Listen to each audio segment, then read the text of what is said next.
Got a thumbs up, so we're going to start. Glad that you're here. I say that all the time, glad that you're here. But let me tell you, I am really glad that you're here. I know Wednesday nights are hard, and not many of us show up on Wednesday nights, but those who do, it's an incredible encouragement. Thank you. I am glad you're here. Martha and I were out of town last week. We weren't quite as out of town as some others have been for a couple weeks, but it is good to be back. I appreciate Okira filling in last week. Had a great conversation on getting us set up for today's lesson, so I appreciate that. I have kind of shared with you before that I am a Jeopardy nerd, okay? I watch Jeopardy every day. In fact, you too? Nice. We're lifelong learners, right, LaMonica? Yeah. In fact, I DVR it so I can skip through the commercials, but then sometime during the week, Martha will sit down with me. She doesn't shout out the answers, but she'll sit down with me and we'll watch Jeopardy. I have gotten to the interview part of Jeopardy drives me crazy. I used to flip through it, but Martha goes, no, I want to meet the players. I want to see. And it drives me crazy because Ken Jennings will say, tell me something about yourself. He'll bring something up.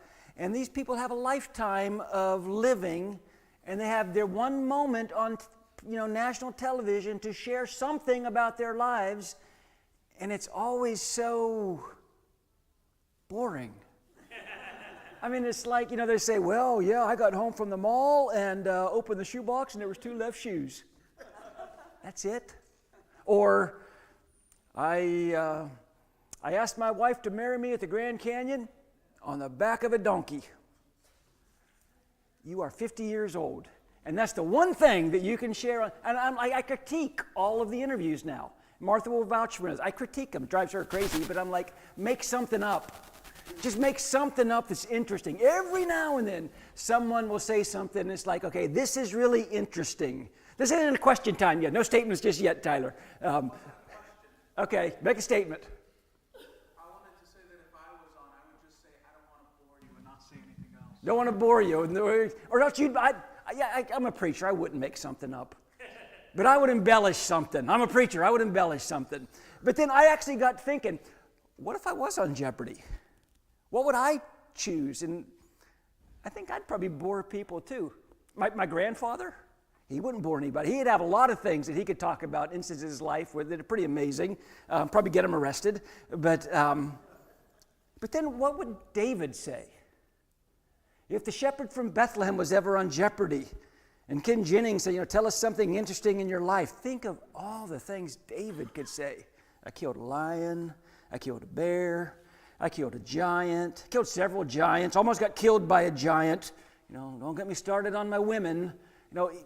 David would have a lot to say if he had to tell a few interesting things about his life on Jeopardy. So, to get us caught back up previously on David, the one and only, David has been anointed king, but nobody knows it. His brothers know it. His father knows it. David knows it. Saul does not. Israel does not. Immediately after he is anointed, what's this newly anointed king do? He goes back to the shepherding, goes back to the sheep. Saul remains king, and he'll remain king for several decades. David seems to be content with waiting on God's timing, as where we pick up the story.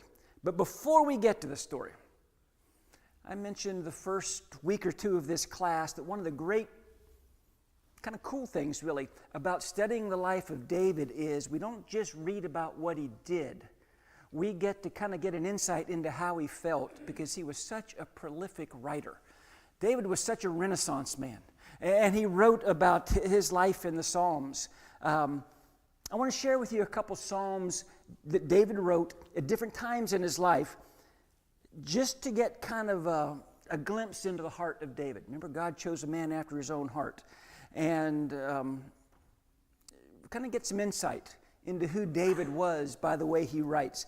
Psalm 104, one of the earliest, I guess we'll get to this slide first. David was alone a lot in nature. Spent a lot of time outside by himself. No one writes in a vacuum. I mean, everybody writes about what they know, what they love, what's on their heart. David did as well. Psalm 104 was one of David's earliest psalms. Read the whole psalm sometime. It's this beautiful definition of God's creation. Let me just share with you a segment of it. Praise the Lord, I tell myself. Listen to the heart of this guy. O Lord my God, how great you are. You are robed with honor and with majesty. You are dressed in robe of light. You stretch out the starry curtain of the heavens. How many times did David laid on his back underneath the stars and thought about God stretching out the starry curtain of the heavens? You lay out the rafters of your home in the rain clouds. You make the clouds your chariots. You ride upon the wings of the wind. The winds are your messengers. Flames of fire are your servants. And then towards the end of that psalm, he ends it this way. In fact, the very end. I will sing to the Lord as long as I live. I will praise my God to my last breath. This guy David, as a young man who's writing about God's great creation, says, I will sing to the Lord as long as I live. I will praise my God with my last breath. And by the way, he does. And then when David is made king over all Israel, Psalm 139 is attributed to this time of his life. Again, listen to the heart of this guy who's just been made king. Not just anointed, just been recognized as king. O Lord, you have examined my heart and you know everything about me. You know when I sit down or stand up. You know my every thought when far away. You chart the path ahead of me and tell me where to stop and rest. Every moment you know where I am. You know what I'm going to say even before I say it, Lord. Beautiful psalm if you continue reading Psalm 139, but it ends this way. Search me, O God. Know my heart. Test me and know my thoughts. Point out anything in me that offends you and lead me along the paths of everlasting light. David is ready to take on the greatest responsibility of his life, and he very humbly prays to God, point out anything in me that offends you. Lead me along the paths of everlasting life. He acknowledges who he is. He acknowledges who God is and who he's serving. That's David's heart. It wasn't Saul's heart. That's David's heart. That's actually what's in yellow. That's a great prayer for us today. Point out anything in me that offends you. Lead me along the paths of everlasting light. And then Psalm 19 is, I'm sorry, someone have a hand up? Yeah, go ahead, Chris. I was just wondering about, some of these earlier Psalms that he wrote while he was a shepherd. Wonder if that's why God picked him as his chosen. Yeah. Because he knew the heart of this kid laying out there in the woods writing poetry to him. Yeah. Yeah, I wonder if that didn't have a lot to do Well, God with his certainly choice. knew his heart. Yeah. Yeah, and David gives us a glimpse into his heart. Yeah. Psalm 19 is attributed to David as one of David's very last psalms. Here's what he writes. Again, just you're getting kind of a sense of who this guy is. The heavens tell the glory of God. The skies display his marvelous craftsmanship. Day after day they continue to speak. Night after night they make him known. They speak without a sound or a word. Their voice is silent in the skies, yet their message has gone out to all the earth and their words to all the world. Then he ends this psalm this way. May the words of my mouth and the meditation of my heart be pleasing in your sight, O Lord, my rock and my redeemer. By the time you get to that psalm, by the time David writes Psalm 19, he's come a long way from the shepherd in Bethlehem. By the time he writes those words, he has a lot of life events that he could look back on and share with Alex Trebek or Ken Jennings on Jeopardy. Yet even in his old age, his prayer remains, may the words of my mouth and the meditation of my heart be pleasing in your sight, O Lord, my rock and my redeemer. And I think Chris is exactly right. I think that's why God called him a man after his own heart. Yeah, he is quite a guy, an incredible writer. Let me make kind of another observation as we think about David's life and his writing style and the fact that no one writes in a vacuum. We all know that David, as a shepherd, killed a lion, killed a bear. I want you to notice, and this isn't all of them, I'm going to throw a bunch of Psalms at you. It's written by David. But I want you to notice how many times David talks about the lion, knowing that he has killed a lion. We know he killed a lion. His writings reflect that, what his experiences were. Here's some of the things he writes about the lion. The lions may grow weak and hungry, but those who seek the Lord lack no good thing. Psalm 7, O Lord my God, I take refuge in you. Save and deliver me from all who pursue me, or they will tear me like a lion and rip me to pieces with no one to rescue me. By the way, these are written in different stages of his life. So when he's playing insane before King Achish, it's when he's hiding in caves, it's when he's king, it's after Absalom has kind of tried to overthrow him. This is kind of right across the spectrum of David's life. Psalm 57, I'm in the midst of lions. I lie among ravenous beasts. Men whose teeth are spears and arrows, whose tongues are sharp swords. Psalm 91, all this written by David. You will tread upon the lion and the cobra. You will trample the great lion and the serpent. Psalm 58, break the teeth in their mouths, O God. Tear out, O Lord, the fangs of the lion. Psalm 104, the lions roar for their prey and seek their food from God. I bring that up to make this point. We need to recognize, we need to acknowledge those events in our lives where God has delivered us. David writes a lot in the Psalms about deliverance. And I think this idea of deliverance means something special to David because of the lion, because of the bear. Those times in our lives that kind of remind us the Lord walks with me. Question. What are some events in your life or our lives, maybe good, maybe bad, maybe personal, maybe not personal, but what are some events that we can look back on and say, you know what? I trust God because of that. I'm more in love with God because of that. I'm more obedient because of that. What are some things that maybe it's personally with you, this just happened in my life. Maybe it's like, well, here's a situation. What are some things events that we can kind of bookmark, drop a pen in and say, that's going to give me strength. That continues to give me strength. Do, do, do, do, do, do, do, do. Chris and then LaMonica. Well, there was a time when we got down to no money. We had $0, and I had 4 mouths to feed at the time. And we didn't know where our next meal was coming from. And I opened the door, and we lived in the woods in the middle of nowhere up in Welborn. And it was a quarter of a mile down our driveway through the woods. And there was a bag of groceries on my step. And somebody that knew us knew that we were in trouble, but we to this day don't know who gave that bag of groceries. Could have been our neighbors, could have been somebody from church. We didn't tell anybody how bad we needed that bag of groceries. But it was there, and we ate that bag of groceries for several days until I got a job.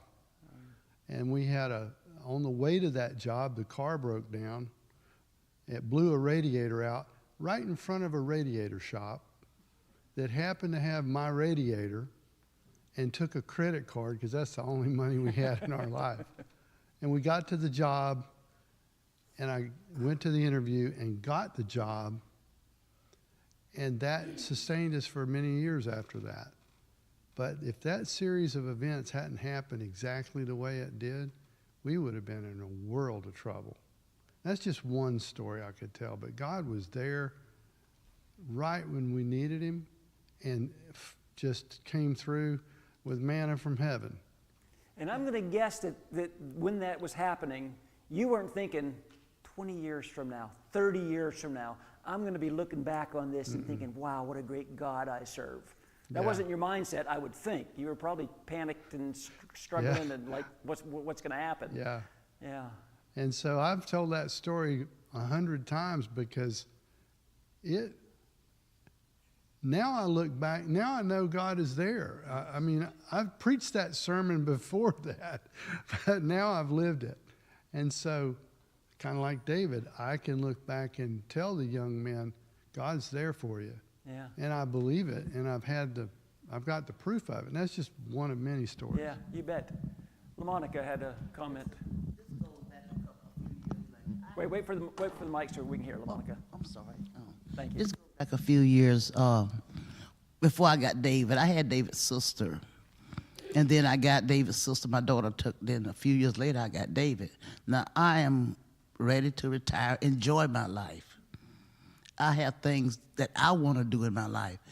God had other plans, but there was a real difficult time because I was like between houses, home, and I'm saying, I can't take care of myself very like I want to. I can, I'm working, I'm doing good, all right, but let alone take care of a child.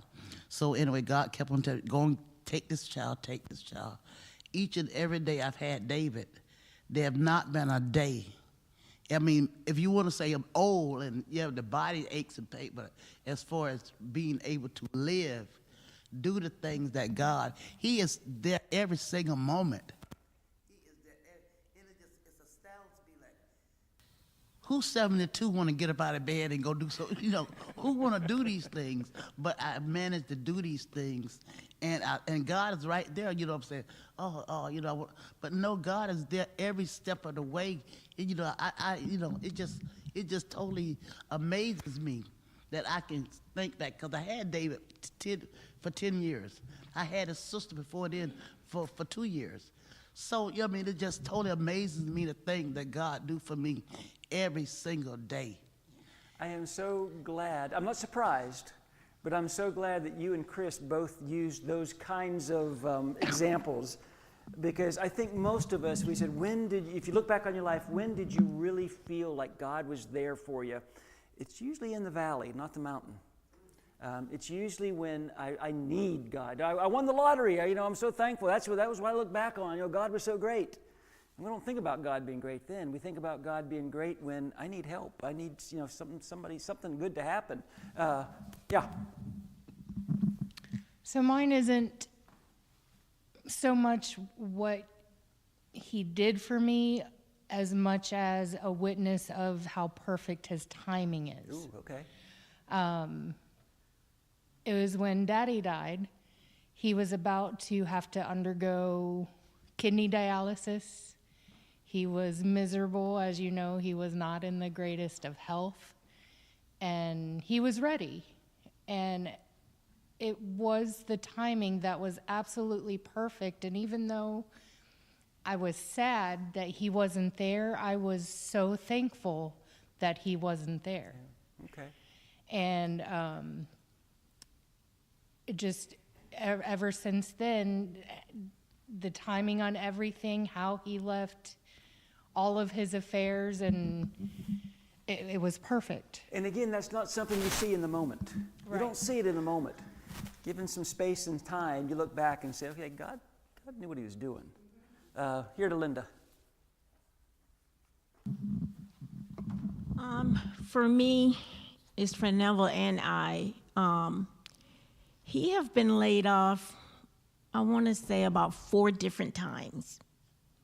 So every time he got laid off, we prayed, for God to open the door for him to find work, no matter where it was.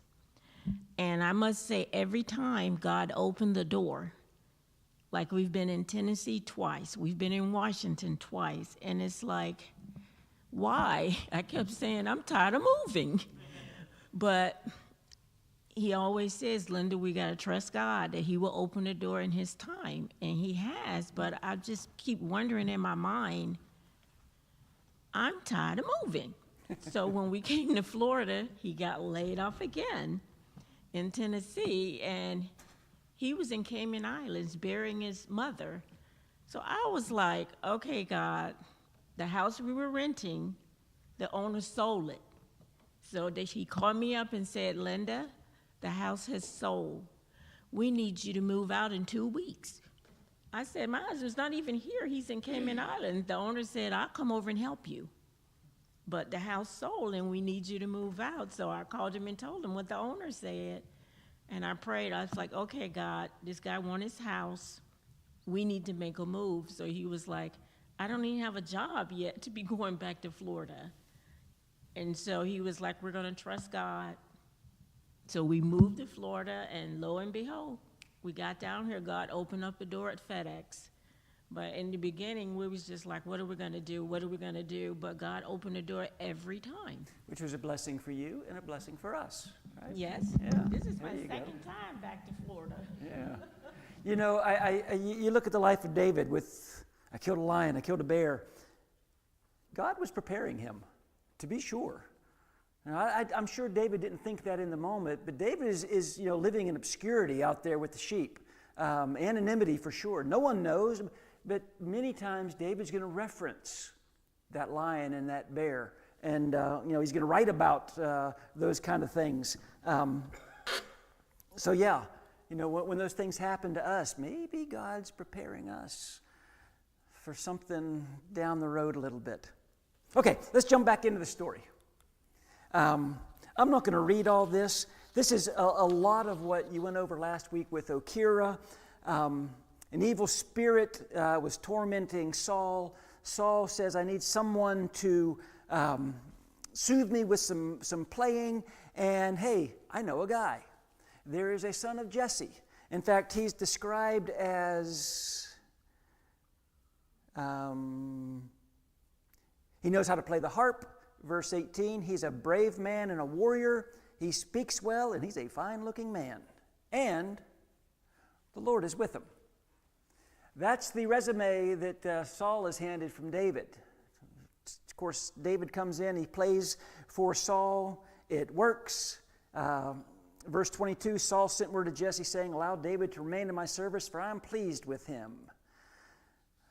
Whenever the Spirit from God came upon Saul, David would take his harp and play. Then relief would come to Saul, and he would feel better, and the evil spirit would leave him. He had a lot of good discussion last week about the Spirit, and what the Spirit empowers us to do. But I want to mention that phrase, that how David is described. He's a brave man, and he's a warrior. Okay, wait a minute. David hadn't fought Goliath yet. Who knows that he's a brave man and a warrior? And that's kind of a head scratcher. Because when David gets to Goliath, when David gets to, the Valley of Blood, Saul doesn't seem to know who he is. And he doesn't seem to be much of a warrior. Don't let your Vacation Bible School background distort the narrative. And I'm going to offer you a quick suggestion. I'm not really going to open it up for discussion because I don't know the answer. But I'll give you a couple thoughts at least. And here's one from Burton Kaufman, who is a Church of Christ guy, has a commentary, pretty conservative thinker really, but here's what he has to say. Chapter 17, verse 15 says, David went back and forth from Saul to feed his father's sheep. And then Kaufman says this verse solves much of the difficulty that some have found in understanding this narrative. The time element is not stated here, but the strong probability is that years passed between the time when David was used for playing the lyre for Saul and this event much later when David fights Goliath. These were crucial years in David's life, during which he passed from adolescence to vigorous and full-grown manhood. In the meanwhile, David had grown a full beard. That would be reason enough why neither Saul nor Abner recognized him and when he went out to fight Goliath. I don't know if that's a good explanation or not.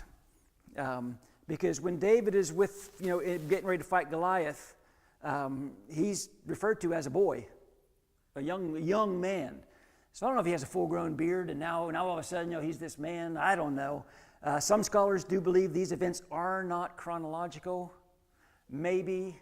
I guess my answer is, I don't know. I'm not exactly sure. I'm going to keep moving, okay, Tyler? I'm going to keep moving. We'll catch up in just a minute. I don't know what the... No, I'm not going to do that. I want to hear what you have to say, because here I am admitting I don't know, and you go... Okay, go ahead. I mean, some people start growing their beards at a pretty early age, so it could have been several years and he's still young. Young youth spans got a beard. a You got a beard. surprisingly large amount of time if you think Okay, about yeah. it. And I don't know if he had a beard. I don't know, but maybe. When you mentioned the beard, I was like, did he? Well, must have if he said it. I don't know. Maybe he did, maybe not. Anyway, yeah, I assume the brave man and warrior stuff is referring to his fighting lions and bears.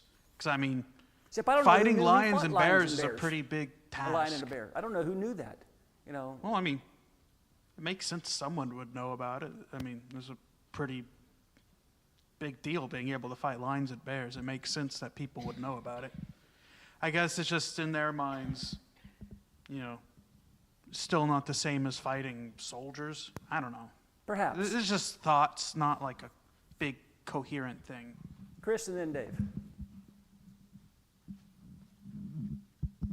Well, I was thinking of the fact that he couldn't fit in the armor that Saul gave him to wear. Of course, Saul was a big guy. Saul was a big fella, but David was evidently a lot smaller, maybe younger. Good point. He couldn't carry the armor, couldn't deal with it, so he threw it off and said no.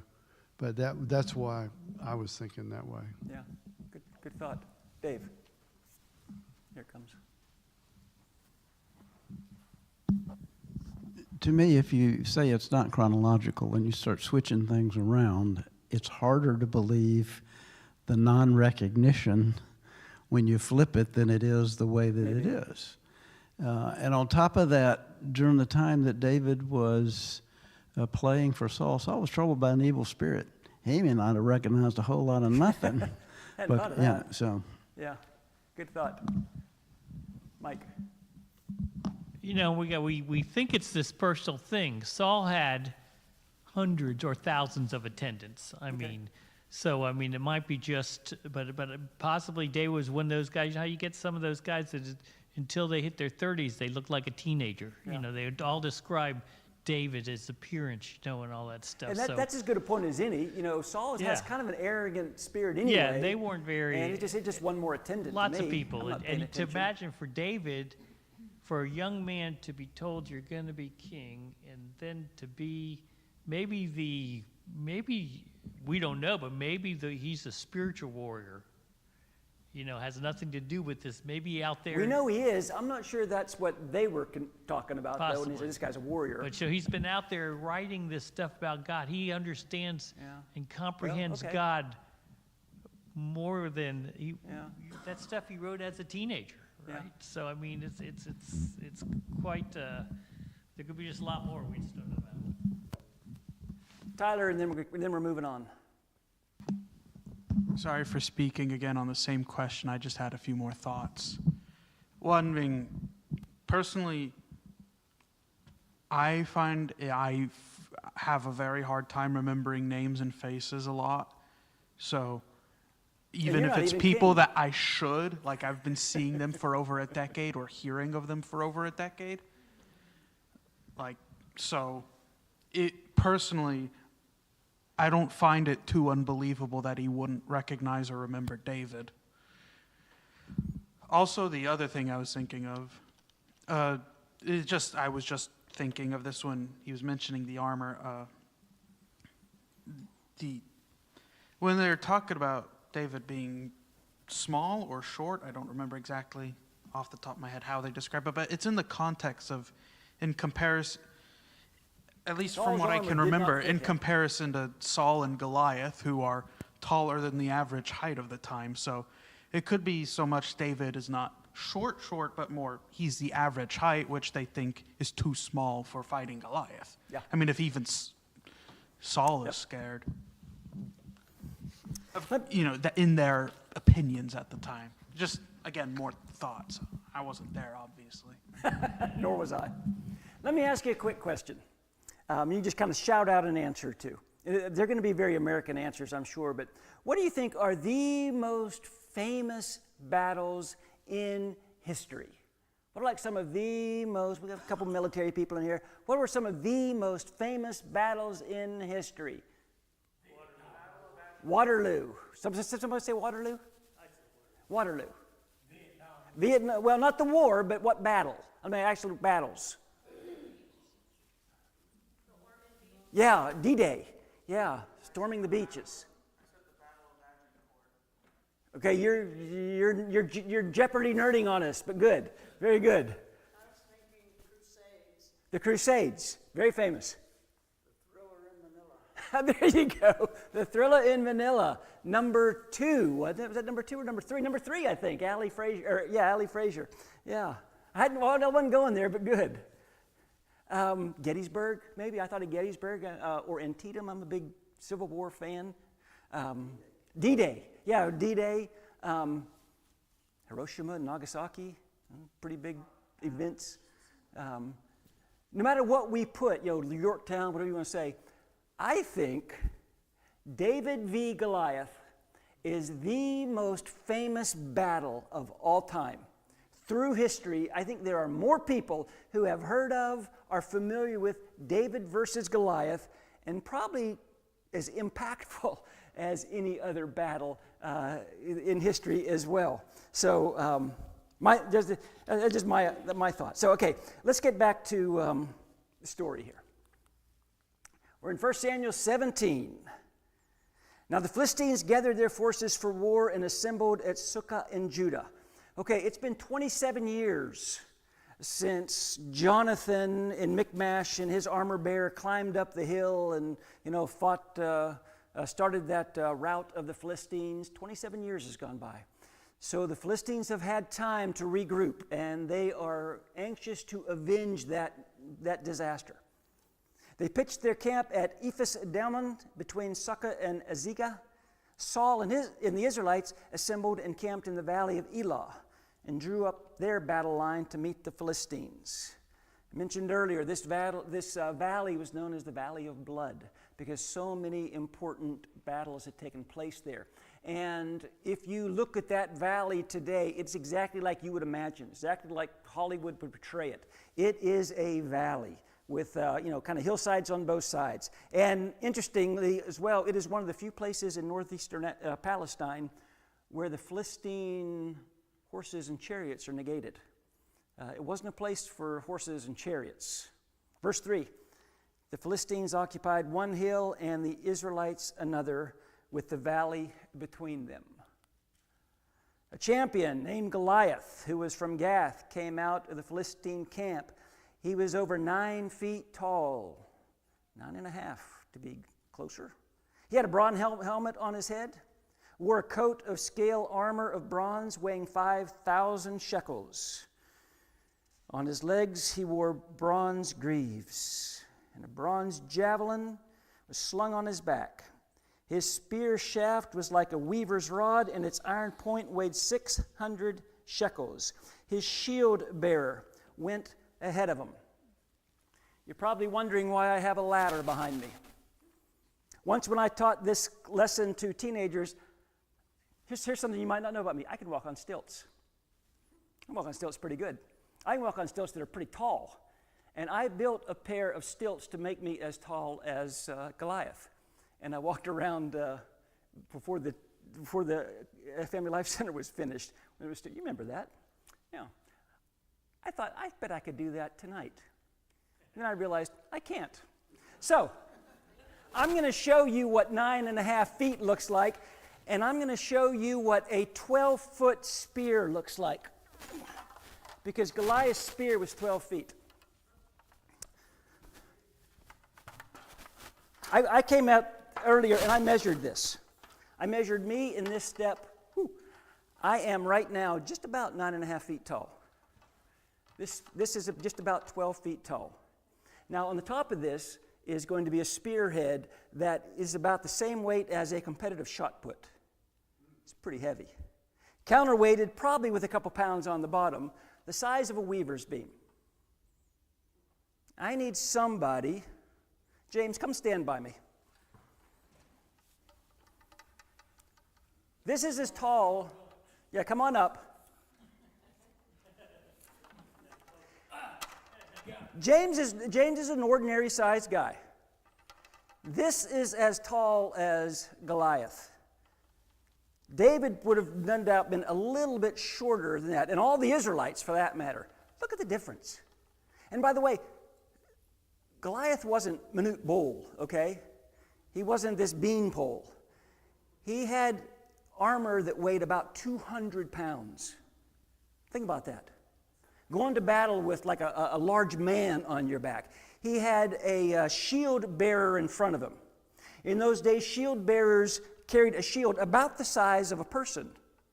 So there was something here that was a huge shield. He had leggings on. He had a bronze helmet. He had 200 pounds of armor on him.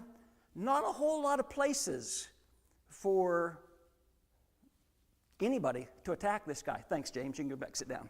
Okay. Hit that button for me, Tyler. I want to go to the next slide, if you can. There you go. Goliath stood and shouted to the ranks of Israel, "Why do you come out and line up for battle? Am I not a Philistine? Are you not the servants of Saul? Choose a man and have him come down to me. If he's able to fight and kill me, we will become your subjects. But if I overcome him and kill him, you will become our subjects and serve us." Then the Philistine said, "This day I defy the ranks of Israel. Give me a man and let us fight each other." For 40 days, Goliath walks out twice a day and is shouting some version of that. Some version of, "Hey, you bunch of cowards, send somebody out. Let's fight."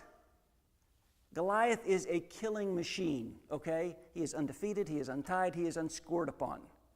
That's his challenge. That's what the Israelites are hearing twice a day for 40 days. There, I survived.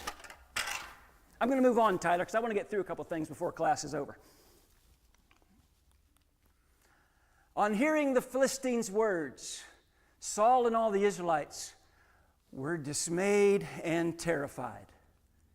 My question has always been, in fact, I preached a sermon on this question. Why did Goliath get to make the rules? Goliath gets up, "I'm 9.5 feet tall. You bunch of wimpy Israelites, send one man out, just one, and we will fight. If he defeats me, we will be your subjects. If I defeat him, you will be our subjects." Why does Goliath get to make the rules? And why did Saul, King Saul, and all the Israelites say, "Okay, we got to fight this guy. Somebody's got to fight this guy. I don't want to fight this guy. Somebody's got to fight this guy." Why did Saul say, okay? Why didn't Saul say, "No"? No. Let me tell you how this is going to go, Goliath. This whole army is going to come screaming down this hill in the strength of the Lord, and you're going to know that there's a God in Israel. Why didn't Saul say that? Instead of, "Okay, we got to find one guy to face that giant." Okay, for 40 days. For 40 days, the Israelites are allowing Goliath to set the ground rules, which is mind-boggling to me, until I realize that we do the same thing. We do exactly the same thing. Let me be a preacher for just a second. Whose rules are you playing by? Who are you allowing to set the ground rules? You listen to God, or you listen to a giant? Are you going to allow someone to stand outside your camp and say, "Hey, here's how it's going to be. This is how you got to live. This is what you got to do. This is how you got to act. This is how you got to spend your money. This is how you got to spend your time"? I think there comes a time when we need to say to ourselves, to our spouse, to our children, "No, we're not playing by their rules anymore. We're not going to do that. We're not going to live that way." You want to know the problem with playing by their rules? They change the rules. They lie, okay? You remember Goliath's challenge? "If you defeat me, we will become your servants." David defeated him. They didn't surrender. The Philistines didn't surrender. They ran away. They tried to regroup. The Israelites chased after him. The Israelites engaged in battle. The Israelites fought him anyway.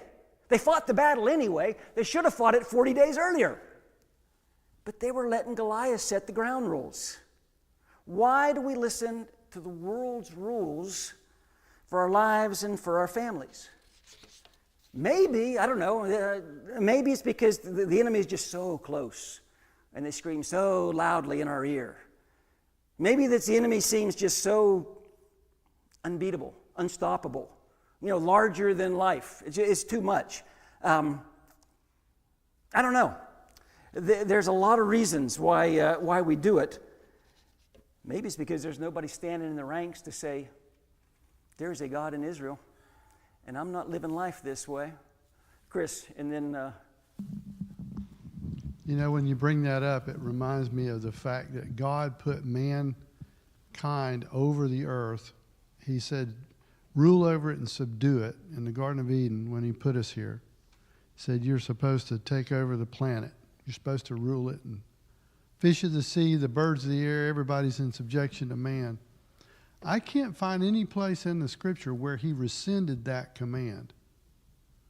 We're still in charge of the earth. But the devil usurps our authority. He takes over and we hand him our authority and allow him to rule the earth because we don't do what Saul did just there. Just don't stand up to the devil and to his giants. And we give up our right to rule the planet, and he takes over. Yeah. And I think there's some truth in that there's no place that God took back that order, but we give it up anyway. Yeah, and we can kind of pull back, and we can start just naming areas where, okay, Satan's setting the ground rules here, and I'm playing by Satan's rules, not God's rules. I know what God's rules are, and it's very convicting. It's very humbling, but for me, it's very convicting because I'm terrified and dismayed, of what's going on around me, just like the Israelites were, just like Saul was.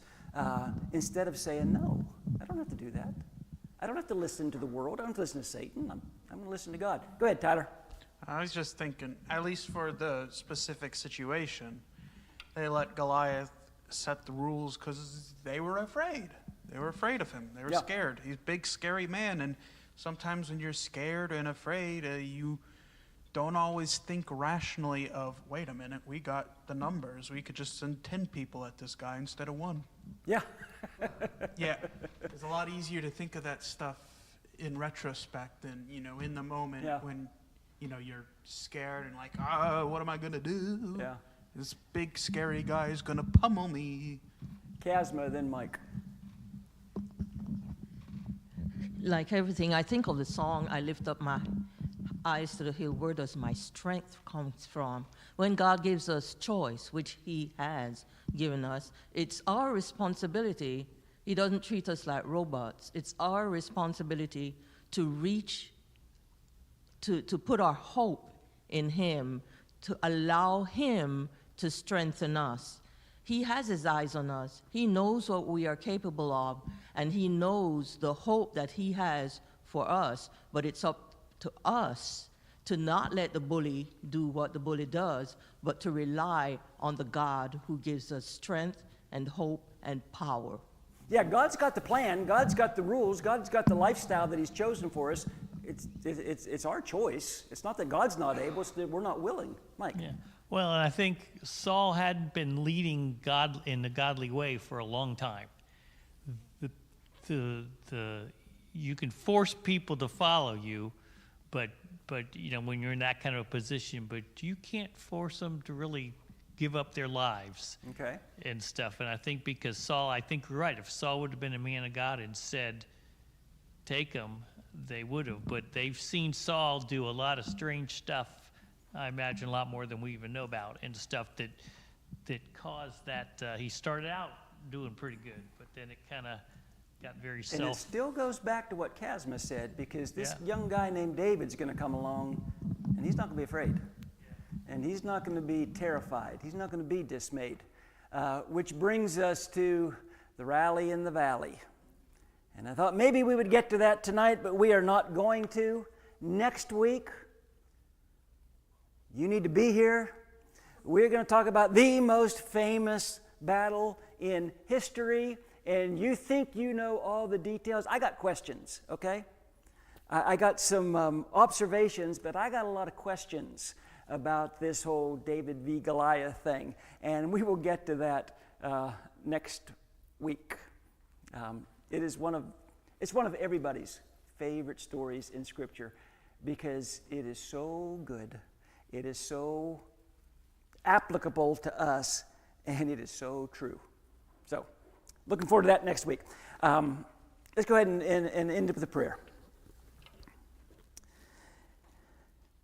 Father, we look back on these events that we read about, and they just don't hardly seem real. They're too fantastic, and they're so beyond our comprehension of what was going on in that time. But those were real people making real decisions on who they were going to trust and who they were going to fear and who they were going to be terrified of. And as we talked about, Father, we find ourselves in that same situation, making those same decisions. Who are we going to trust? Whose hope? Where is our hope going to be? And as we think about this story, there's a lot of great life lessons to learn about our choices, but also about the God that we serve. And we thank you that we serve a God who is as powerful today as he was then, who is as sovereign and faithful today as he was then, and wants victory for us as well. Father, we want to play by your rules and nobody else's. Thank you for the grace that allows us to keep trying to get it better. Help us to be more like Jesus as we go through the rest of this week, and I pray that people would be able to see him in the way we live our lives. I pray in the name of Jesus. Amen. Thank you